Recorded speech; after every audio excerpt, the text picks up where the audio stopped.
Hey loves, I am back with a new content which you want. कह दो कि ये सच है, हाँ यही टॉपिक चाहिए था। वैसे जब मैं सिंगल थी तो मुझे तो यही कन्फ्यूजन रहता था सबसे ज़्यादा। और अगर तुम्हारी तरह सोचूं तो यार कोई लाइक करती है भी या नहीं। बात तो सब कर लेती है बट कोई नहीं कहती कि बात पक्की समझूं। मतलब अगर आप थक चुके हो बातें बना के चैट पे या उम्मीदें लगा के कि अरे ये तो मतलब इतनी अच्छी सी बातें हो रही है यहाँ पे तो पक्का बात बन जाएगी, यहाँ पे तो मतलब लग रहा है मुझे कि ये लाइक करती है।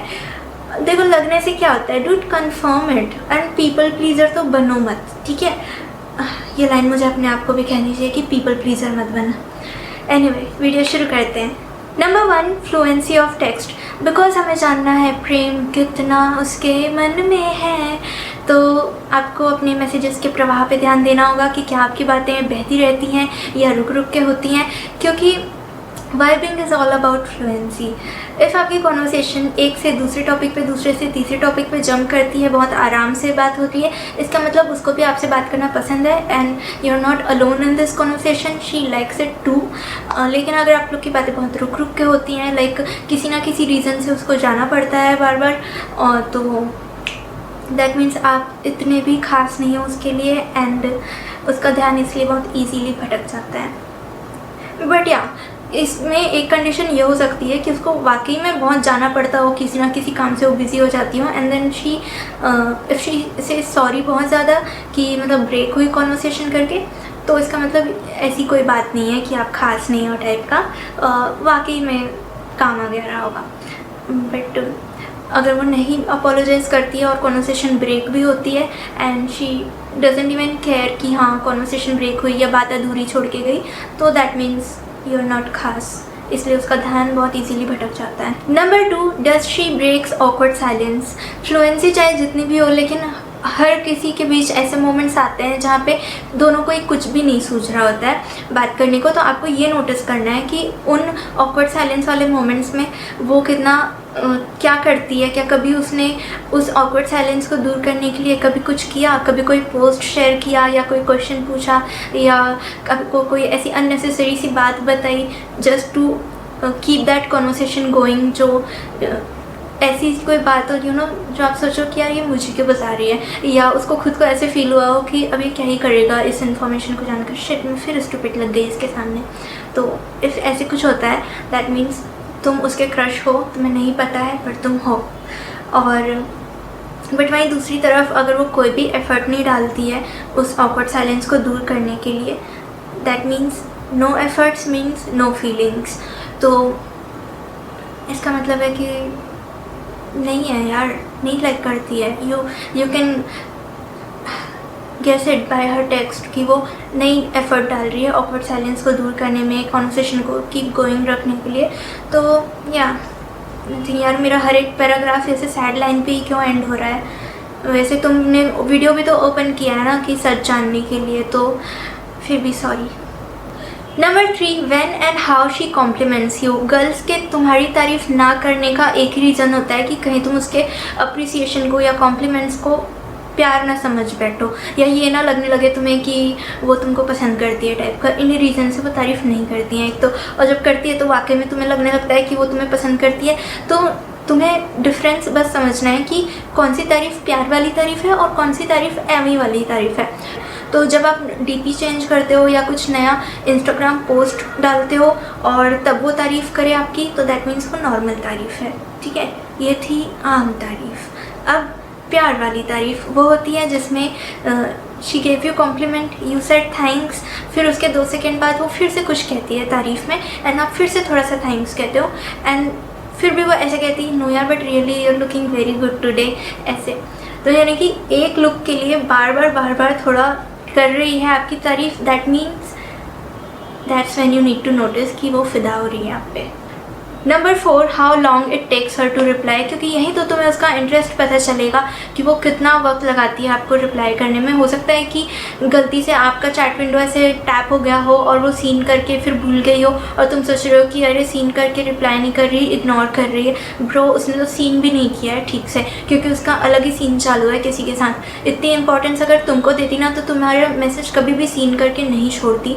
एंड इफ़ छोड़ रही हैं तो या तो गलती से तुम्हारा चैट विंडो ओपन हुआ है या तो फिर ध्यान उसका इधर उधर हो जाता है, इसलिए हो गया है। तो और रही बात टाइम पे रिप्लाई मिलने की, तो आप ये तो एक्सपेक्ट बिल्कुल भी नहीं कर सकते आपको तुरंत रिप्लाई मिलेगा, क्योंकि कई लोग नोटिफिकेशन ऑफ रखते हैं एंड कई लोग नहीं चाहते हैं कि आपका नाम ऐसे पॉपअप हो नोटिफिकेशन में 4 बार और लोग सोचें कि ओह इसका इसके साथ चल रहा है 4 मैसेज एंड वो 4 मिम भेजे होते हैं। तो ऐसा कुछ नहीं चल रहा होता है। तो दैट्स द रीज़न कि वो नोटिफिकेशन ऑफ रख रही होगी, हो सकता है। बट एनीवे, चाहे जितना भी हो, 15 मिनट या 2 घंटे में तो इंसान ऑनलाइन आ ही जाता है। जितना मतलब घर में ऐसा भ्रमण करते हुए फ्रिज खोलने का टाइम होता है, उतना तो इंस्टाग्राम खोलने का भी टाइम होता ही है। तो ये जो तुमको 8-9 घंटे में रिप्लाई मिलता है ना, तो इसका तो मतलब सबूत है ये कि आप उसके क्रश नहीं हो। इफ़ क्रश हो गया ना, तो यू कैन एक्सपेक्ट रिप्लाई 15 या 2 आवर्स के अंदर। Number 5, how often she comes online. Okay, अब तुम ये तो नहीं एक्सपेक्ट कर सकते कि कोई इंसान जितनी बार ऑनलाइन आए उतनी बार तुम्ही से बात करे करके, मतलब ना स्टेटस देखने को आए, ना नोटिफिकेशन देखने को आए, ना इंस्टाग्राम देखने को आए, ना मीम्स देखने को आए, नथिंग, जस्ट आके तुमसे ही बात करे। ये तो नहीं एक्सपेक्ट कर सकते, क्योंकि उसने भी इंटरनेट का पूरा पैसा दिया है, तो वो भी तो यूज़ करेगी ना, सब देखेगी, तुम भी तो देखते हो। बट इफ़ किसी इंसान का मैसेज पड़ा हुआ है और कोई बार बार आ रहा है, मतलब you can't expect her to text you every time she come online. But if तुम्हारा टेक्स्ट ऑलरेडी है वहाँ पे एंड फिर भी वो बार बार आ रही है ऑनलाइन और नहीं ओपन कर रही है, तो ये क्लियर साइन है शी डजेंट लाइक यू। क्योंकि बार बार हम आते हैं ऑनलाइन और किसी का टेक्स्ट पड़ा हुआ है और हम उसको नहीं ओपन करके देख रहे हैं, दैट मीन्स हमें इंटरेस्ट नहीं है उस इंसान से बात करने में। तो समझ जाओ कि बार बार ऑनलाइन आते हैं और आपको नहीं मिल रहा है रिप्लाई, मतलब शी डजेंट लाइक यू।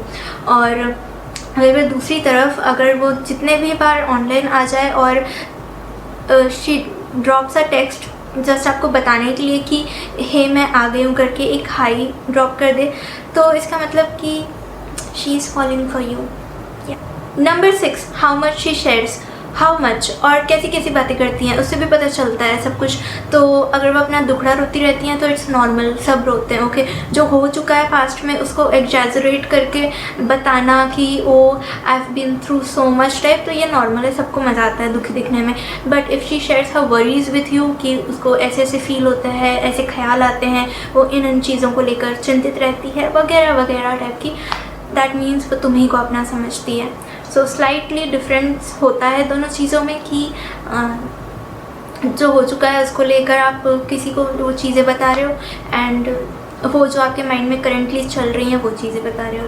तो इफ़ शी वो करेंटली जो चीज़ें उसके माइंड में चलती है वो शेयर करती है, दैट मीन्स तुम्हें वो अपना समझती है। Number 7, do you feel ignored. Ignorance का मतलब सिर्फ इग्नोरेंस होता है, तो if you ever felt that way, तो तुम बाकी के साइंस को सोच के कंफ्यूज मत हो। इग्नोर कर रही है मतलब she is not into you.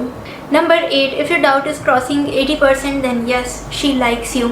अगर मतलब हमेशा ऐसा लगता है कि एवरी टाइम यू फील यार शी लाइक्स मी, मुझे पक्का यकीन है शी लाइक्स मी, और फिर थोड़ा सा ऐसा लगता है कि नहीं व्हाट इफ़ शी डजंट, तो इसका मतलब वो लाइक करती है, क्योंकि ज़्यादा जो फील हो रहा है वही सच है। एंड इफ़ दोनों ही फीलिंग 50-50 है, 50% क्या होता है, 50-50 है, तो I will suggest you to watch for more hints. And मैंने तो इस चैनल पे बहुत सारे हिंट्स वाले वीडियो बनाए हैं, तो वो भी देख सकते हो या औरों की भी देख सकते हो, जो भी आपका मन। एंड मैं बस आपको इतना कहना चाहूँगी कि जल्दी का काम शैतान का, तो पेशेंस रखो। जितना पेशेंस के साथ आप किसी बॉन्ड को क्रिएट होने देते हो उतना ही ज़्यादा वो स्ट्रॉन्गली ग्रो होता है वो बॉन्ड। एंड अभी मैं कमेंट शॉर्ट आउट कर लेती हूँ। तो फर्स्ट कमेंट है आर्ट गैलरी ऑफ श्रिया का। थैंक यू सो मच दी, मेरी बेस्ट फ्रेंड मेरे से 2 साल से बात नहीं कर रही थी बट मैंने अब उसे मना लिया, thank you. Welcome Shriya. And also मैंने ये बहुत पहले टॉपिक कवर किया था, what to do when your best friend is mad at you, लेकिन मैंने इसको रिसेंटली भी कवर किया है और उसमें मेरे को ऐसा लगता है कि मैंने ज़्यादा अच्छे आइडियाज़ दिए हैं इस वाले से। तो जो नया वर्जन है ना best friend is mad at you what to do वाला, उसमें ज़्यादा अच्छे टिप्स मैंने दिए, तो आप वो भी देख सकते हो अगर आपको देखना हो तो। एंड सेकंड कमेंट है साहिल का, साहिल जुनेजो। मैम मैंने आपकी वीडियोस देखी थी 2020 के अक्टूबर में और मैंने आपकी सारी टिप्स पर अमल किया। देन मैंने उसे प्रपोज़ किया, उसने एक्सेप्ट किया 2021 में के नवंबर में, और अभी तक अलामुद्दीन हमारा रिलेशनशिप है और हमारी मंजिल निकाह है इंशाल्लाह। Thank you so much ma'am for your help and dedication and love. I have no words for you ma'am. Oh thank you, may God bless you and या खुश रहो यार, बस और क्या। Thank you so much for watching, love you all. Fluency of text, because हमें जानना है कि प्रेम कितना उसके मन में है।